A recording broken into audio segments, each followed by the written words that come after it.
Namaste everyone, dear friends, students, teachers, families and scholars.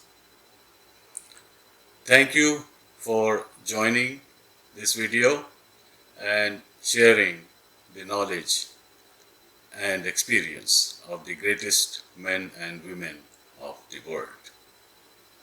Great minds, great quotes. I have already presented in more than 200 videos, perhaps more than 1200 quotations from great minds, and what I have found personally is that any one of those quotations, when you delve into it to the deeper level, you'll find that the impact on you could be a big transformation, which I have enjoyed and cherished many times in my career. So the topic today is science, and the first quotation is by Max Planck. A new scientific truth does not triumph by convincing its opponents. A new scientific truth does not triumph by convincing its opponents. Now, who could be the opponents? Opponents here in this context are people who have already made up their mind what the scientific truths are, and anything different or new is not easily acceptable to them, and it is difficult to convince. But if those scientists or even opponents of scientific truths have the capacity and interest to learn and grow, and when necessary to change their concept, change their mind. So now I can complete the quotation. A new scientific truth does not triumph by convincing its opponents and making them see the light, but rather because its opponents eventually die. So here is a kind of a comment that those people who oppose the truth with a fixed mindset, when they die, only then, it's a humorous comment, when they die, only then there are no opponents to truth. So scientific truths does not triumph by convincing its opponents and making them see the light, but rather because its opponents eventually die. Die could also be in the sense that eventually their prior incorrect, unproven concepts die from their mind. They are expelled from the mind. So one does not have to physically die, but to be able to change your mind. And that is a very important lesson that we try to convey to the younger generation, especially children, is to have fresh, open mind and great desire to learn and grow. A short one by Julie Eisenbud. All science is patent pending. Short but very meaningful. Patent pending, which means has not been yet finalized. So this is a very dynamic and positive statement. All science is patent pending, which means it has not been finalized, and there is always a possibility to grow and deepen scientific research and discover new things, as we have seen over the last decades, especially in recent years, that all those things that we had assumed are true in the physical world are one by one being proven wrong, and we are happily accepting new truths in science, because scientific truths are about physical world, and there is much more than physical world in existence. So science is impacted by new discoveries, and we must welcome them, at least examine them, and try to understand. So this is a very organic message for our minds. Albert Einstein, all the finer speculations in the realm of science spring from a deep religious feeling.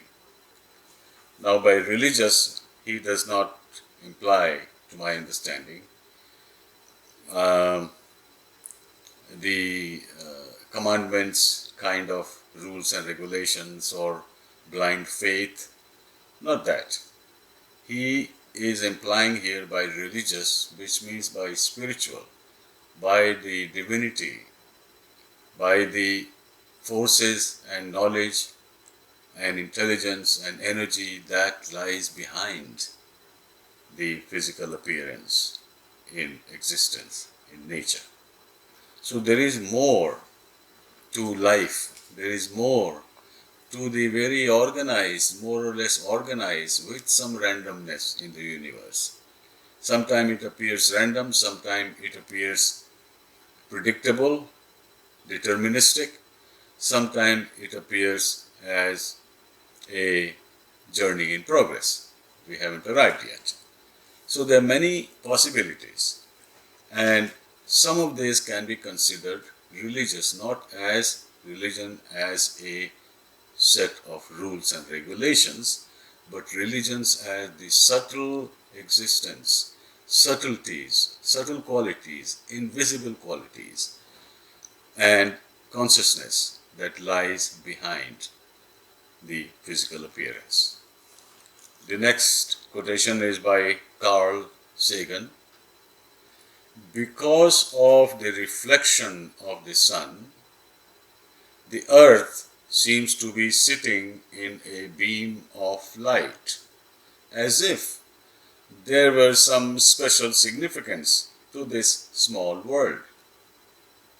So because the earth becomes visible from the outer space in the beam of light, and that beam of light also lights up the nature around us on the planet Earth, and we think that we are, and this planet is something very important, very significant. But we forget that the same beam of light, light of the sun, spreads throughout the solar system, to the edges of the solar system. And lots of planets and other objects floating in the sky become lighted. And we think it is only special for the earth, that the beam of light lights up the earth. So this is sort of a lesson in humility, and always being alive to new knowledge, new appearances, new events, and new explorations in our life in the field of science. This one is by John Dewey. Every great advance in science has issued from a new audacity of imagination. So the message here is that audacity, which means the courage and the readiness to imagine. So that imagination, which sometimes can drop into us from outside, from observation, perception, and sometimes it is an instinct and inspiration from within you. So in either case, it is a new way to look at things. It is a fresh perception, not limited to sensory perception. You don't have to see it, but you have to feel the presence and imagine that maybe this is something new. So this is also a invitation to audacity of imagination, because every great advance in science has issued from a new audacity of imagination. Now this quotation by Brian O'Leary confirms an earlier statement. In science, there is no such thing as a final word, because scientific knowledge is a project under construction, even now. So in science, there is no such thing as a final word. We must always be open. That is why in last decade or so, a lot of new literature, new discussions have taken place on fixed mind versus growth mind. And greater importance is given to growth mind. And this is a hint in that direction. In science, there is no such thing as a final word. Now, this is a deep and subtle quotation by astronaut Edgar Mitchell. India's yogic insights could one day be used by individuals in both East and West in building new psi-cognizant sciences, which mean deeper sciences beyond physical appearance. So this is an invitation to go beyond appearance to the reality or the truth behind the appearance. India's yogic insights could one day be used by individuals both East and West in building new psi-cognizant sciences. With such sciences, mankind could one day rediscover transcendent worlds of inner space. Inner versus outer, subtle versus gross, hidden versus apparent. So this is the distinction being made, that there are subtle worlds, subtle minds, subtle consciousness that exists in reality, and that is beyond and above or within the physical appearance. Next quotation is by Alfred North Whitehead, and the suggestion here is to reconcile and integrate science and religion, which has been a topic of debate for 2 or 3 centuries that I am aware of. So the quotation is, more than anything else, the future of civilization depends on the way two most powerful sources of history, science and religion, settle into relationship with each other.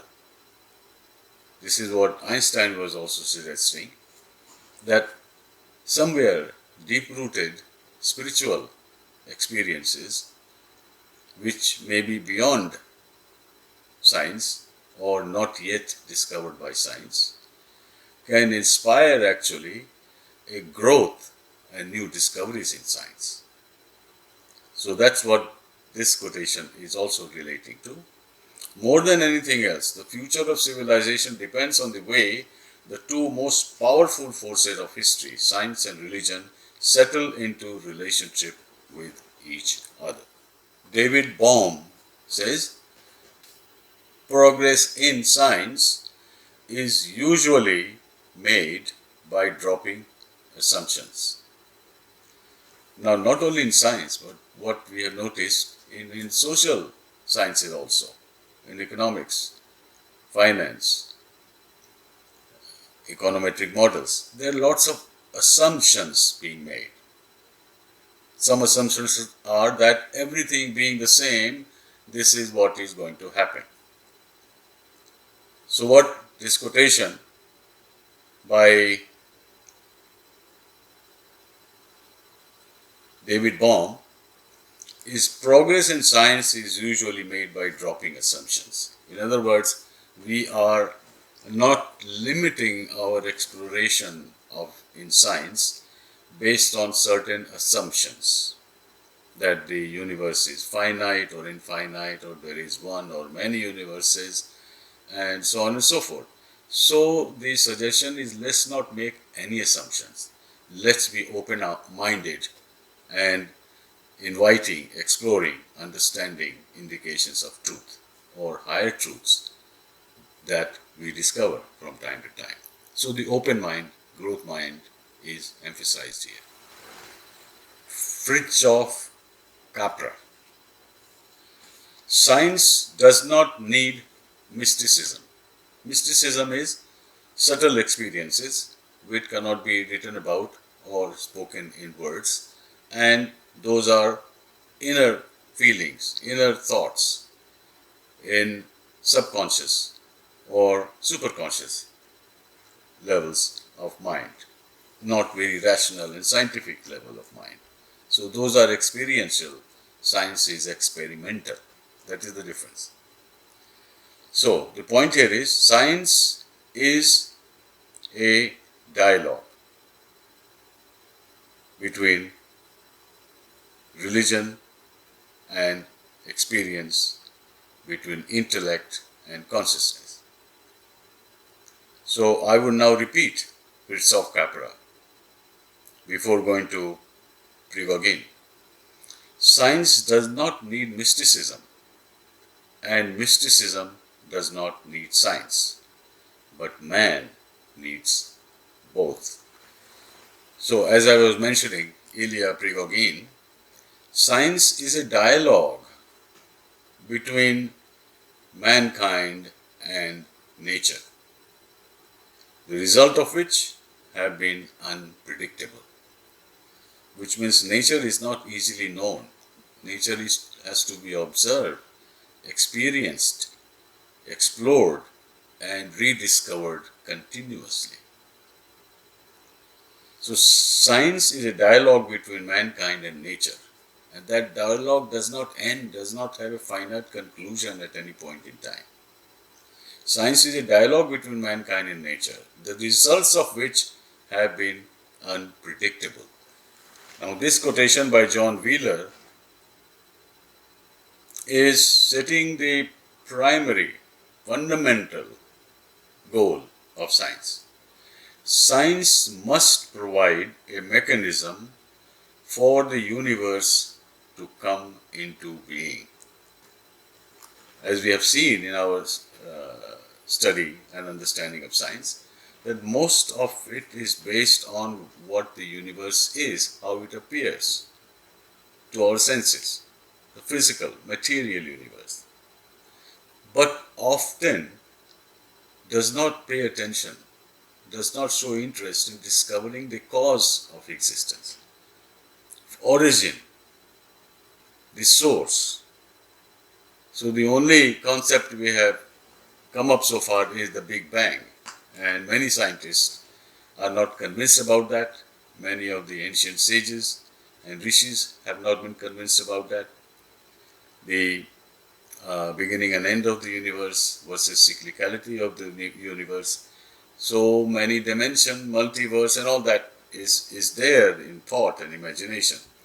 But science in a traditional sense, scientific method, has not paid enough attention to the origin and source of creation. So what John Wheeler is saying, science must provide a mechanism for the universe to come into being. And Albert Einstein further strengthens that point.